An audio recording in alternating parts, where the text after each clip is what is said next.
Hey there, welcome to She Won't Settle, the podcast for women who are done settling for a life that is beneath them and want to expand their horizon, their opportunities, and their success for prosperity and a beautiful life.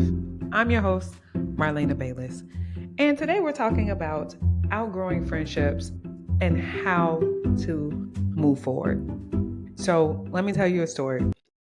I last year was in a deep seat of grief over the ending of multiple relationships in my life that I had really grown apart from, but did not want to let go. And so became uglier than I would have liked by the end of that dynamic.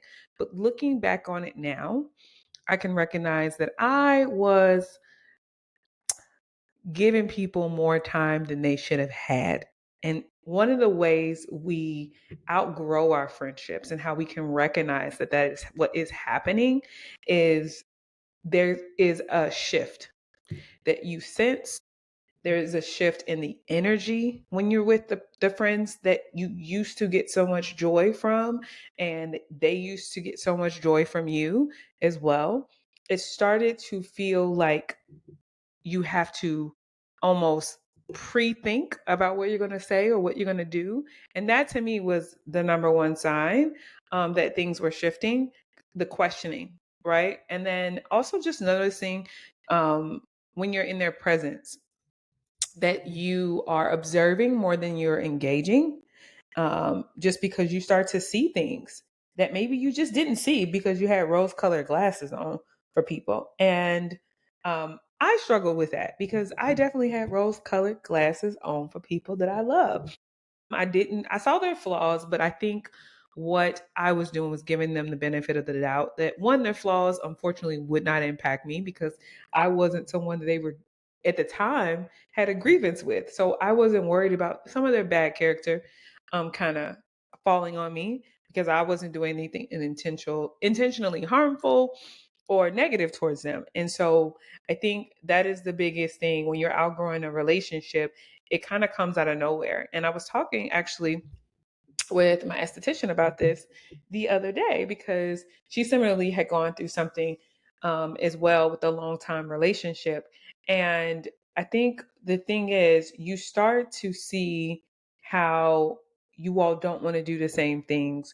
And there becomes this task of negotiation almost to get time with this person or people. And it starts to feel more like a job. Honestly, that is one of the biggest signs. It feels like duty versus something you're looking forward to, something you can't wait to do. And I personally don't want anybody feeling like I'm a burden, and I don't want to burden anybody else on the opposite side of that. But I think the other thing that shows up for us when we outgrow relationships is we start to either notice misalignment with our values, with what it is we want to be doing with people, what we want to be doing in life, and how that differs. But also, we tend to start to notice the imbalance of the relationship. So you might start outgrowing the relationship because you start to notice it's one sided, and the other party just does not care that it's one sided, and um, they're fine with the way things are because they're on the side that's probably receiving more. So there's no need to change in their book. And so that's another symptom of outgrowing friendships with people is that you start to notice an imbalance. So that requires you to do one of two things, right? To have powerful or hard conversations, which unfortunately, to continue to evolve and grow with people, they have to be willing to participate in that evolution. And not everybody wants to do that. Everybody doesn't want to redefine the rules of the relationship. You have to do this in a romantic relationship because people change. I've been married this year, be 18 years, and you change. Everybody changes. I'm not the same person. I'm not even in the same stage of motherhood anymore. My children are young adults now. And so mothering looks very different for me than how it looked for me 10 years ago. I don't recalibrate, and I'm still trying to spoon feed my children that are 21 and 18. They're going to look at me like I'm crazy. because I've not evolved, right? And we've heard stories and we laugh at them about people with crazy dynamics with their families or their mother or sometimes their father, because people have not evolved or they have not grew out of that particular season in their life with the dynamics they had with their children. Um, and they refuse to let it go. And so for a number of reasons, which we're not going to get into right now. But outgrowing your friendship is really an evolution of your human experience, your journey, and what it is you want to be doing in your life. Because sometimes you make friends and it's like your work friend, right? But if now I'm not on the corporate track and I'm going the entrepreneurial journey, we may not have as many things to talk about or in common. And so that might bring up insecurity or separation. In some cases, that's not the problem, right? Because the tenet that binds you is based upon something deeper, right?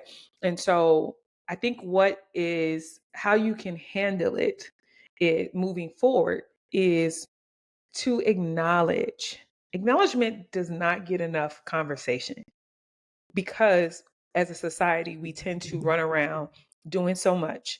And then if you add into the factor of being a woman in this culture, as well as being a Black woman in this culture, we're not conditioned, right, to create a lot of space for acknowledging our own experiences or our own journey.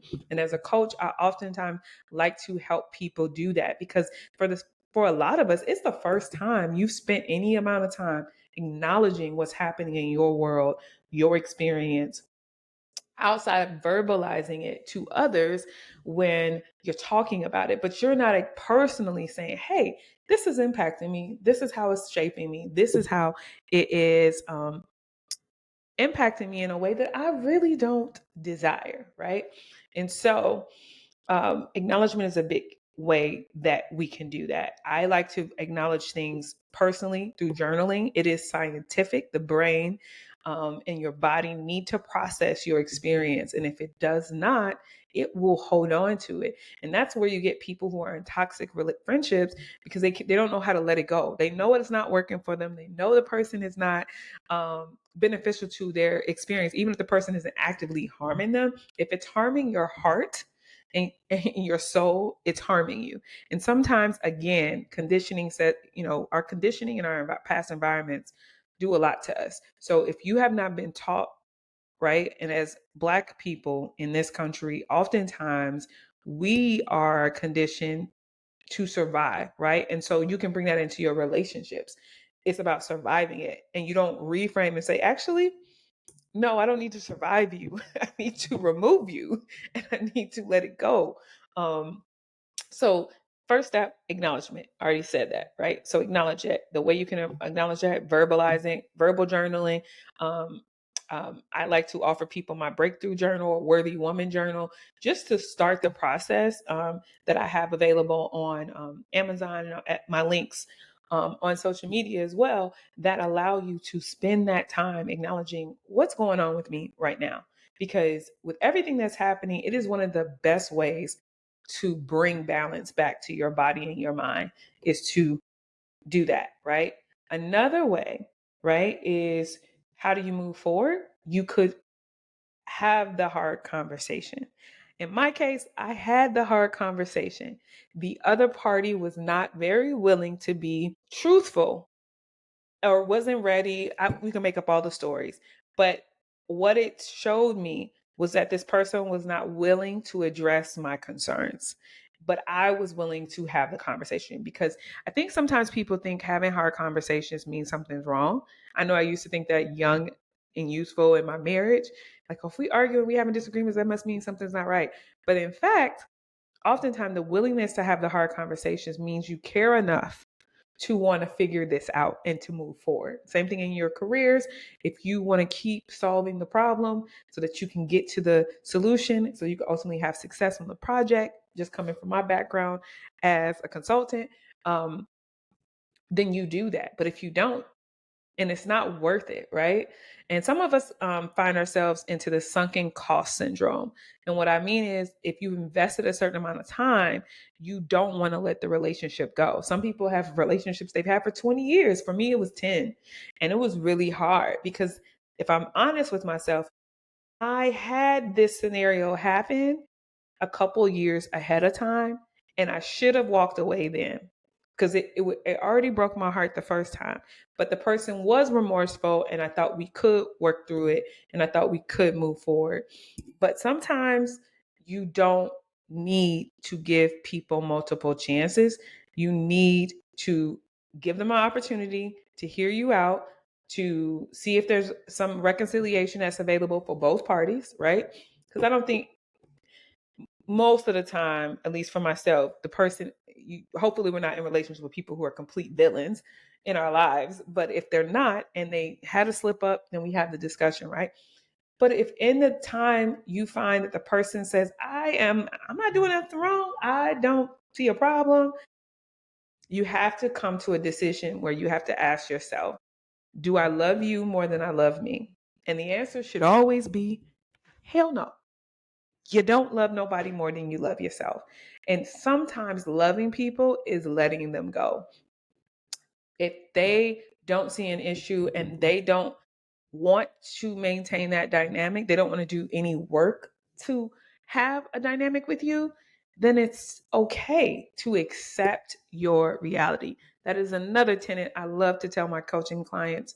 Let us accept our reality. And if we accept our reality, we don't romanticize our reality in any way.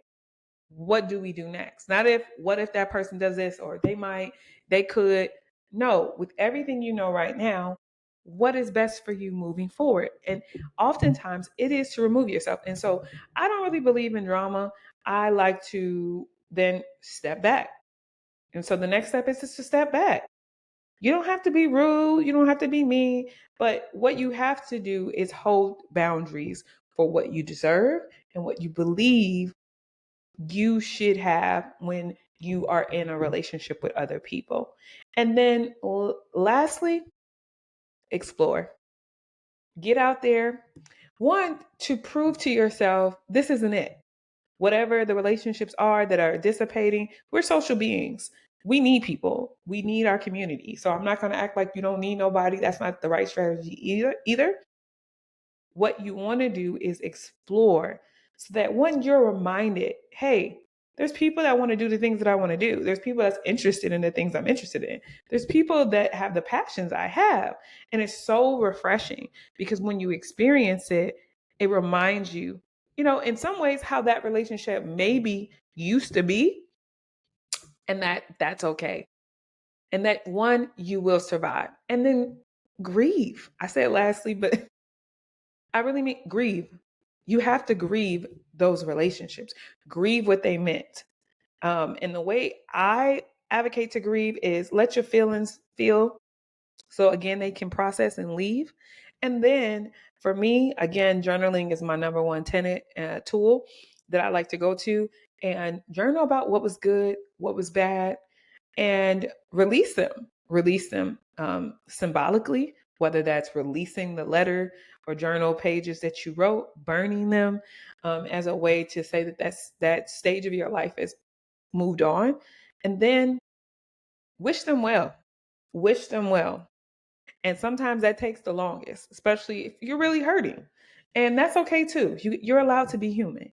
But toxic relationships really can distract you from your purpose, from what is going good in your life, and where you're moving towards because of the fact that you are still holding on to the fact of trying to mandate or manage a relationship that's no longer uplifting you or helping you move forward in your life. And so I wanted to share this with you because as powerful women, we need to stop settling for non reciprocal relationships, for friends who use you as therapists, for people who don't show up for you and claim they have no time for you, right? But they have time for what they want to make time for. And we have to accept that some people are just like that. It's hard because, especially, one of the biggest things, again, I told you I was having this conversation with my esthetician this week. And one of the biggest things we talked about was how hard it is to outgrow your friendships because it's one of those things where they've seen you through every stage, they've seen you through everything. And it's really hard to accept that this person is no longer going to be in your life, and sometimes at all, and sometimes you can just reframe the relationship. I do think if you're going to do that, you have to be honest. If someone is asking and noticing something has changed, because that happened with me. I felt it and I sensed it, but the person wasn't willing to acknowledge it. But once everything came to a head, then it was all of this honesty about what they were trying to do, in the dynamic. And I just believe if the person is actually being direct with you and asking you, that it's healthier for both parties to share what it is they feel like they need in this season of their life and what they don't need. And it's hard, it's painful, but it frees both people, um, to know the truth and to process the truth and keep moving forward. I'm not saying you're going to make an announcement like, girl, I'm not your friend no more. But I'm saying, hey, I'm noticing this. I feel like this is where I've shifted. And I'm just looking like I need some more space. Um, and that can mean very different things for people. And sometimes it is just fading to the background. Um, my esthetician said she's like Barge Simpson, just moving to the back in the bushes. And so you can do that. So, in other words, you can reframe your dynamics. You can reframe what it is you're seeing and how you're experiencing your relationships, even as you outgrow them. And to be clear is to be kind, as Brene Brown has famously said. And I purposely believe that that is absolutely true. It is better to talk to people than to talk about them. And these are the tools and strategies I've used moving forward. And give yourself grace. I think the other thing is give it time, because even if you notice this is no longer working for you, you still have to process what that means for you and how that adjustment makes you feel. And that's not a bad thing. You are human. You're allowed to be human. One of my favorite reasons for doing speaking and coaching and podcasting is because I want us to know we get to have access to our humanity. We don't have to pretend we're somebody we're not. We don't have to pretend feelings don't exist. Brene Brown has famously said, we're feeling beings that think. We're not thinking beings that feel. And so, because of that tenet and because of that affirmation that you feel and you think, but you feel first, allow yourself to do that. Um, I really enjoy recording this podcast because it's been my experience. You know, it's so hard to have close relationships, and it's so painful because you never thought it would happen. You know, I used to, these people were family to me. And I think the biggest difficulty is really trying to figure out who you are without them in your life. And what does that look like? Not that they were your whole world, but when you spend multiple years going on vacation with the same people, you know, taking your kids to the same school, having spending holidays together, grieving together when your family members are going through things, that is a lot of history and connection. And if you're a real genuine person, it's a lot of love that was there. And so it's like a divorce. It really is, because, but it's harder because nobody really acknowledges it. Nobody really talks about it. Nobody really teaches you how to handle it, honestly. There's no conversation around that. And so it can feel very isolating. It can feel very lonely. In my case, I was in a lonely season in general, just from some circumstances with my life. So it was extra daunting to be going through that at the same exact time. And it was just a lot, emotions coming up. But one of the things I've learned as a coach, it's not about getting rid of your feelings. It's about learning how to process through them easier and faster so that you can get to the other side. That's really the race. It's not the race of figuring out how not to feel and not to be sad or not to be unhappy, because those things, as long as you breathe in, are going to exist in you because you're a feeling being. that thinks. So I wanted to really discuss this so that, one, we feel connected to our humanity. We acknowledge that we get to feel. And I think also as women, and particularly as Black women, we give ourselves permission to be sad about people that we love. I think we're just so conditioned to be tough, not let nobody see you sweat, let nobody see you be emotional. And the truth of the matter is, if she won't settle for less than what she deserves in any area of her life, including her relationships.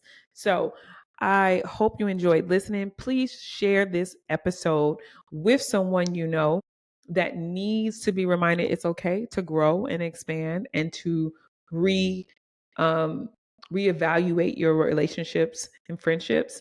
And as you do that, but also that you're not alone, and if you need to cry about it, if you need to talk about it, that is okay. Don't let nobody else rush you in how you process your experiences. Because I think that was another thing I really struggled with. Other people telling me I was too sad, I was so emotional, why did this bother me so much? And I didn't understand that. One, I'm me, you're you. So I don't need you telling me how to be. I don't need you telling me what is worth me being upset over. That doesn't help anyone. So allow yourself to have your own experience, give yourself the support that you need. And honestly, at the end of the day, acknowledge that you haven't met everybody that's going to love you. You haven't. And so if you trust in that and keep going, then the right friendships will find you. And the truth is, she won't settle for things that do not support her. All right. Thank you for listening.